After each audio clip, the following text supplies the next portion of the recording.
How to work more productively. Full of enthusiasm, bright ideas and good intentions, but somehow never seem to get sh*t done?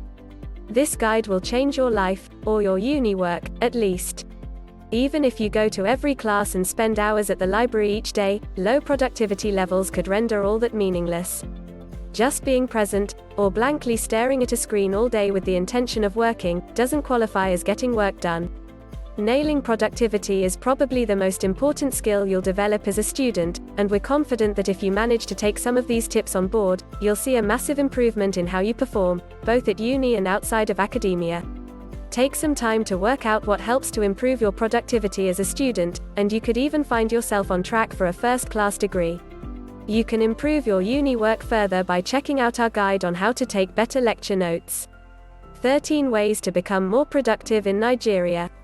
These are the best productivity tips to help you manage your workload more effectively. 1. Create a work routine. One of the most significant ways to work more productively is to get into a routine where you wake up, work and have breaks at around the same time each day. Particularly with the student lifestyle of deadlines, nights out, and TV marathons, it's not always easy to get to sleep at a decent hour each night. But it's always important to wake up at the same time each morning if you can, as this helps you start your day on the right foot.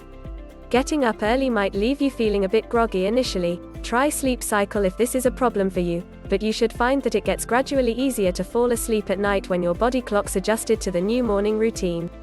If you use your phone, computer, iPad a lot in the evenings, make sure you put them away 30 minutes before you go to bed.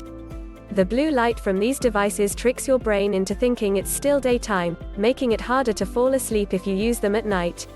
As well as regulating your sleep pattern, eating your meals and snacks around the same time each day will work wonders for both your digestive system and productivity levels. Stick to eating brain fuel foods that don't make you crash and feel rubbish an hour later. And, if possible, factor in 15 to 30 minutes of exercise each day, even if it's just a brisk walk around the block before you sit down at your desk, or ditching the bus to walk to the library. Check out our guide to keeping fit on a budget for more inspiration. 2. Set achievable work goals. Setting yourself a range of goals is the perfect way to motivate yourself, whether it's gunning for some first-class grades on coursework, staying within your monthly spending budget, or even just making it to every class that week. The key is to set yourself some realistic and achievable goals. Set too many targets that are overly ambitious, and you'll just get used to the idea that you won't reach them and gradually stop trying to, which is totally unproductive. Instead, focus on SMART goals, which are specific, measurable, attainable, relevant and time-bound. Begin with an easily attainable, trigger goal, e.g. dragging yourself out of bed to go to the gym before your morning lecture. Trigger goals are the perfect push you need to feel more motivated, and the rest of your goals will feel more easily achievable when you've hit the ground running. If you're someone who tends to set goals but struggles to stick to them, setting some small consequences for not meeting goals can be a great source of motivation, although this doesn't work for everyone. For example, if you don't manage to finish your first draft of an essay before Friday as planned, you can't go out on Friday night, even though the deadline isn't until Monday. 3. Make detailed plans and stick to them. Planning everything, from your daily tasks to your monthly calendar events, will make your life a whole lot less chaotic. Getting yourself a diary, like one of these, is the first step in the right direction, and the second is actually using it.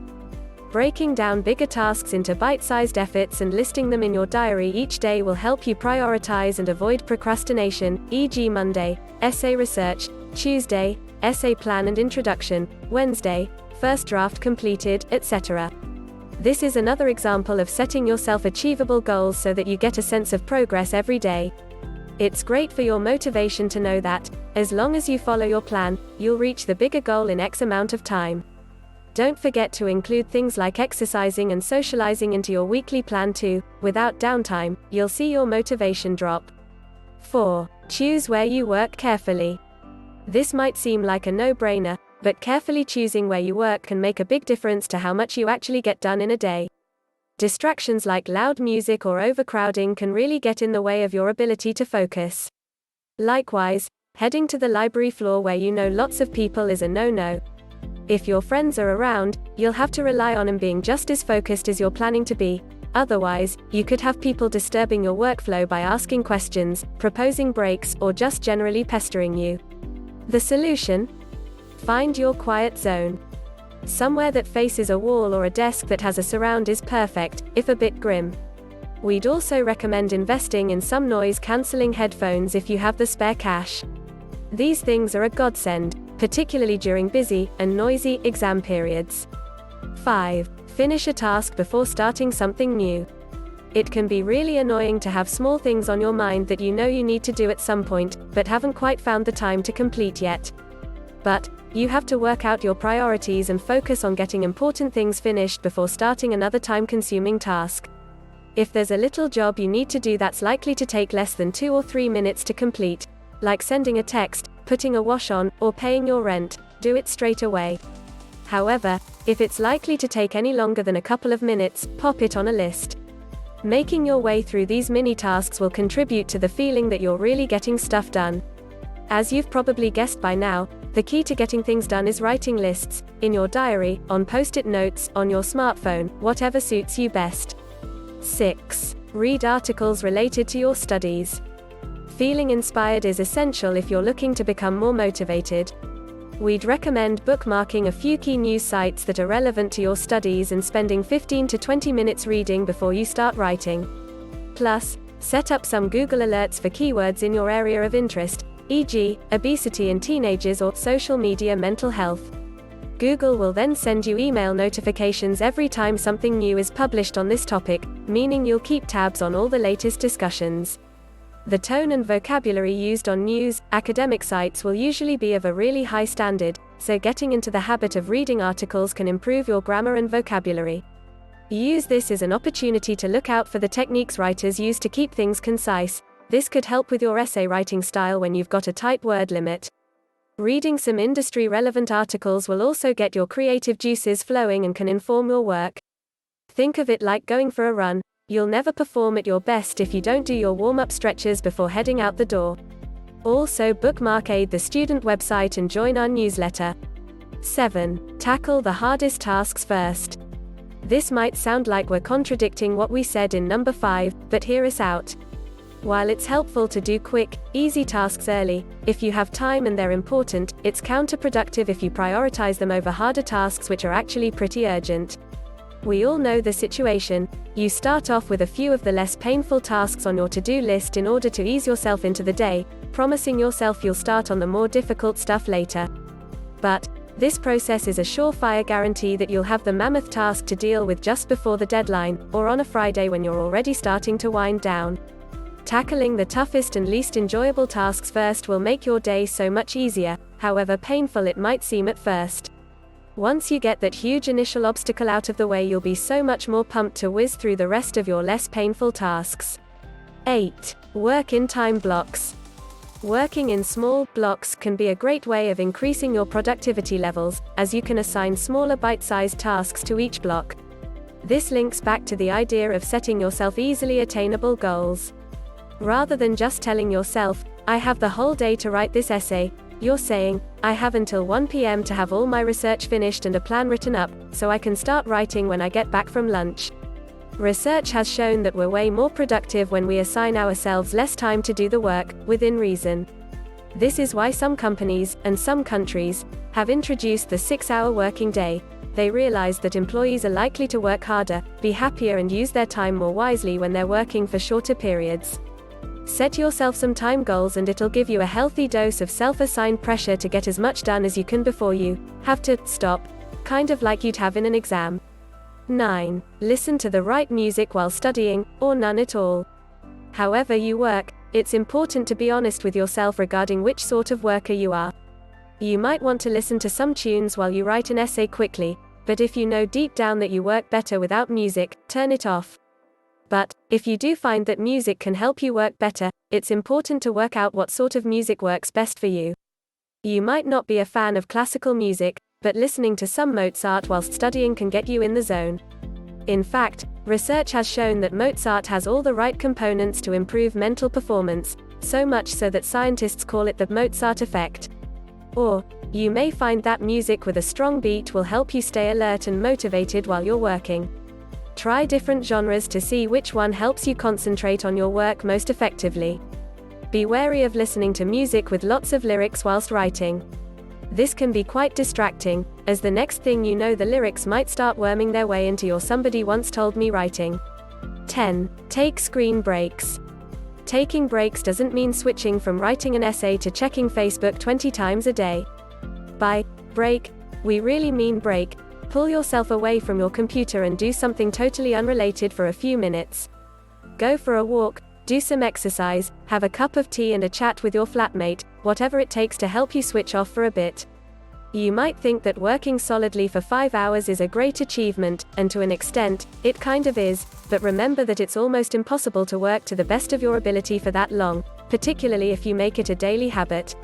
You need to give yourself time to relax throughout the day, as it can be easy to forget when you're knee-deep in uni work that you really do have limits. You're only human. Taking breaks will help you stay happy and healthy, and avoid burning out. It's not about how much time you spend studying, but how effectively you use that time. Quality over quantity, and all that. 11. Do some work while commuting to university. Do you have a long, or long-ish, journey to uni or work and back again each day?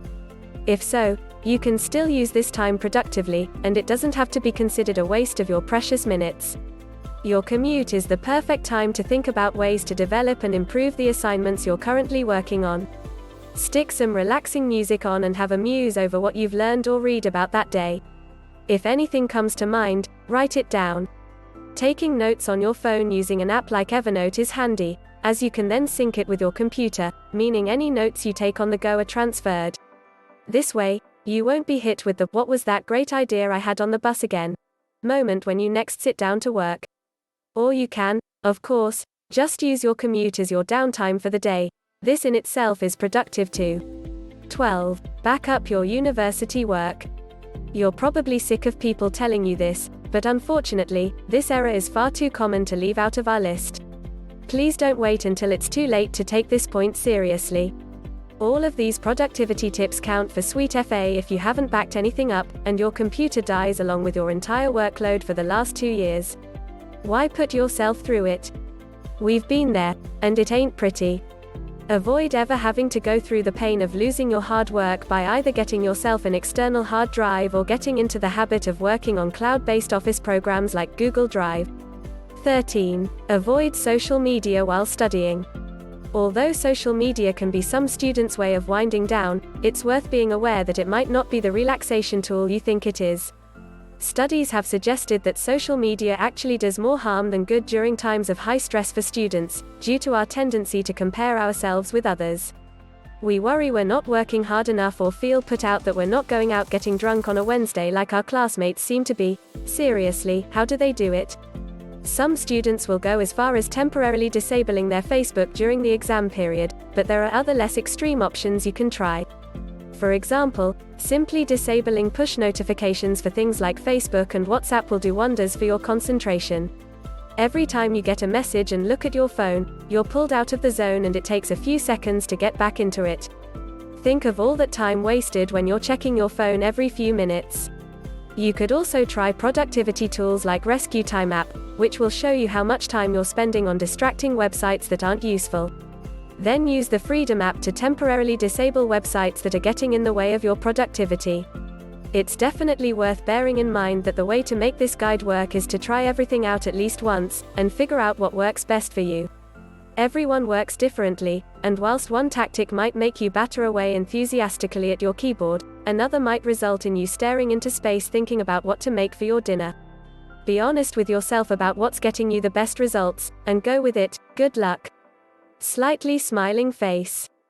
Thank you for watching this. If you find this video informative, do like and subscribe, and let us know in the comment below about sharing your thought in this. See you in the next video, and until then stay tuned to aid the student.